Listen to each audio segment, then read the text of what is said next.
Κυρίες και κύριοι, έδωσα οδηγίες στους βουλευτές και ο Θάνος ο Πλεύρης, ο οποίος ήταν πριν από λίγο, κατέθεσε σήμερα στη Βουλή των Ελλήνων πρόταση νόμου να μην κλείνει ποτέ ο δρόμος Αθήνας. Μην κλείνει κανένας δρόμος. Να μπορούν να περιορίζονται σε ένα διάζωμα. Νόμισες πως θα μου ξέφευγες, Και βεβαίως αυτό γίνεται στην Ιαπωνία, γίνεται στις Ηνωμένες Πολιτείες. Νόμισες πως θα μου ξέφευγες, Γίνεται παντού αυτό το πράγμα που προσπαθούν εδώ να διαλύσουν την πόλη, να πνίξουν την πόλη, να απαξιώσουν την αγορά της Αθήνας. Δεν va συνεχιστεί. Θέλω να δω τι θα κάνει το Πασόκ. Θα το ψηφίσει ή όχι.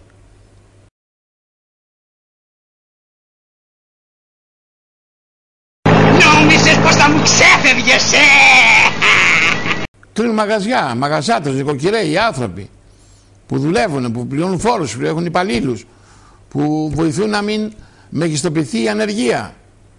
Θα τους προστατεύσει κανείς? Ο λαϊκός ορθοδοξισμός αμέσως.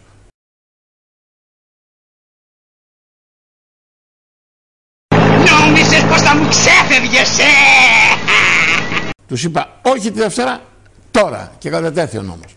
Να δούμε πότε το φέρει ο κύριος Πετσάνικος στη Βουλή και να δούμε τι θα κάνει το Πασόκ. Τι θα κάνει το Πασόκ? Νόμισες πως θα μου ξέφευγες, Δεν πετάμε στα σύννεφα, το είπα και στον Γιώργο τον Αυτιά. Βάρος είναι, ένα σακί από χθες, ένα σακί στην πλάτη μας που μας προσδιορίζει την ευθύνη την οποία έχουμε.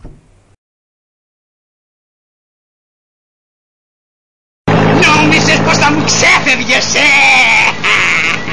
Και αν σήμερα μέσα στη Βουλή υπήρξα λίγο άγριος, είναι γιατί πιστεύω ότι αυτά τα καμώματα δεν ωφελούν.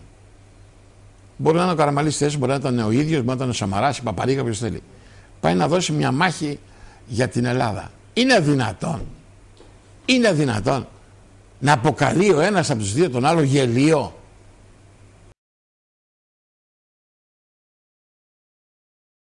Νόμισες πως θα μου ξέφευγες, Αυτές οι γελιότητες είναι που μας έφεραν εδώ. Θα δώσει τη μάχη, μόλις έρθει τη μάχη θα καθίσει να δώσει εξηγήσεις και να απολογηθεί ενδεχομένως για αυτά τα οποία θα υπάρχουν ως υπαρκτά αποτελέσματα. Αυτό είναι. Τώρα όμως, τώρα για να λένε τα κανάλια, να λένε να σκοτώνονται στην Ελλάδα, βγάλτε τα μάτια, αν χαθείτε ρε γελοί. Όχι. Ίσα ίσα ότι ένας πολιτικός κόσμος σύζωμος στηρίζει την Ελλάδα στο πρόσωπο του Πρωθυπουργού. Οπότε έχει μια βαρύτητα. Πάει να διεκδικήσει. Δεν ξέρω αν είναι καλός, μέτριος, άριστος, κακός ο Παπανδρέου στην επιχειρηματολογία του, αλλά εγώ, όποιος και να είναι ο Παπανδρέου, δεν θα πάω να τον φορτώσω με προβλήματα. Δηλαδή, να πάει να πει ρε παιδιά, κοιτάξτε, αυτό η Ελλάδα, εκείνη η Ελλάδα, και να του πει κατάμουτρα, ξέρω εγώ, όποιος έχει να του πει, άντε ρε, θα σκοτώνεστε εκεί κάτω.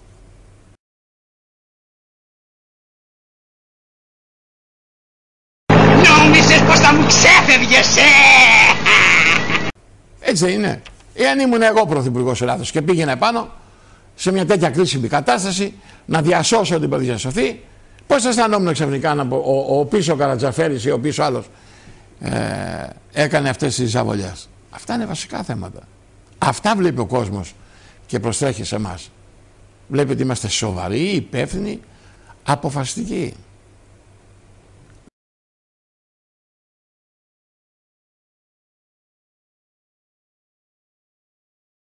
Νόμισες πως θα μου ξέφευγες, Κάνουμε προτάσεις. Αυτά βλέπει ο κόσμος. Βλέπει ότι δεν κανακεύουμε τα πράγματα, ξεκαθαρίζουμε τη θέση μας για τους μετανάστες, με ψύχρα λέμε, και το λέω, ότι την πρώτη μέρα που θα λάβω τη διακυβέρνηση της χώρας ή εάν τεθεί θέμα να μπει ο λαϊκός ορθόδοξος ως εταίρος για να υπάρξει ένα σχήμα, είναι μία η προπόθεση. Θα φύγουν οι λαθρομετανάστες. Θα φύγουν. Θα φύγουν.